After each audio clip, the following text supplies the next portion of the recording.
Oke, mari kita nabung BTC lagi. Saldo gua udah 200-an lebih ya.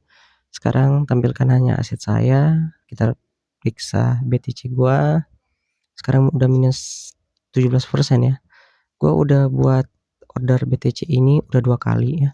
Kita buka order tanggal 26 September sama 28 Oktober ya. Di 26 50.000, di 28 September itu 100.000. Dan sekarang gua udah setor lagi di Indodax gua 100.000 dan kita market order BTC IDR dan harga Bitcoin sekarang 1,5 M ya. Kita bisa lihat. Nah, kita langsung beli aja 100% di market order ya, biar udah nggak usah lama-lama lagi. Kita tenis beli. Oke, pembelian berhasil dan sekarang gua udah pembelian ketiga ya di untuk Bitcoin-nya. Jadi ini akan jadi series gua setiap bulannya, setiap terima gaji, gua akan update terus cicil Bitcoin gua. So, see you next time.